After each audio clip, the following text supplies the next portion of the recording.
النهارده قررت إن أنا أشارككم معايا النهارده سفرية إسماعيلية لفرحة بنت عمي. قررنا إن إحنا نسافر أنا وابن عمي لمدة يوم واحد صد رد. Artlist.io. وأدينا دلوقتي قاعدين على المحطة، وطبعا بعد انتظار كتير جدا للقطر أخيرا جه والحمد لله. وهنا ابتدينا إن إحنا نركب ونتحرك الساعة 5 الصبح.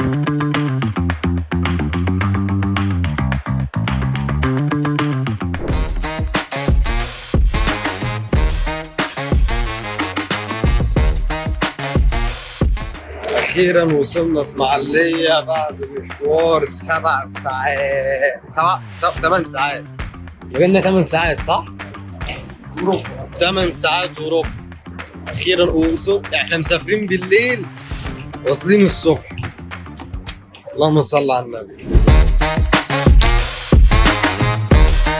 هنا طبعا وصلنا لمحطة الإسماعيلية ونزلنا وقعدنا ندور على تاكس، والحمد لله ركبنا التاكس اهو بالسلامة. ومفروض إن احنا نتجه دلوقتي لبيت العيلة في إسماعيلية عشان نحضر الفرح ونتبسط ونفرح كلنا. وهنا طبعا شوارع إسماعيلية زي ما انتوا شايفين نظيفة وحلوة، وهنا التاكسيات حلاوتها باللون الأورنج، والدراويش يعني الدراويش.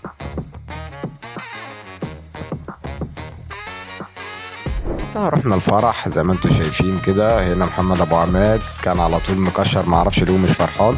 ودي طبعا هانا كانت فرحانه بالضوافر بتاعتها ورقصتها لحد ما الضوافر اتكسرت. وابتدينا نخش القاعه، كانت لسه طبعا الناس ما جاتش ولا حد حضر. قعدنا طبعا نلف شويه جوه القاعه.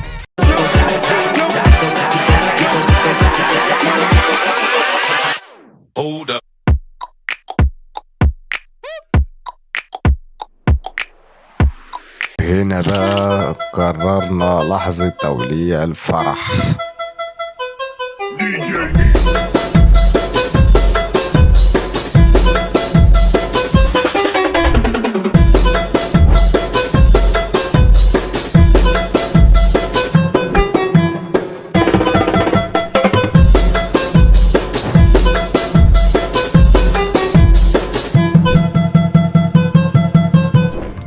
وبعد ما خلصنا فرحنا طبعا ركبنا واتجهنا عشان نرجع المنيا تاني. وركبنا هنا العربية عشان نروح لرمسيس. بالفعل وصلنا رمسيس الساعة 3 بالليل.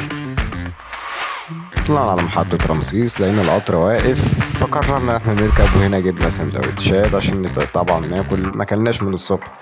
وابتدى القطر يتحرك بينا الساعة 6 الصبح. والحمد لله كده بيكون خلصت رحلتنا النهارده وفلوج النهارده. متنساش اللايك والشير والسبسكرايب، ونشوفكم في فيديو جديد بإذن الله.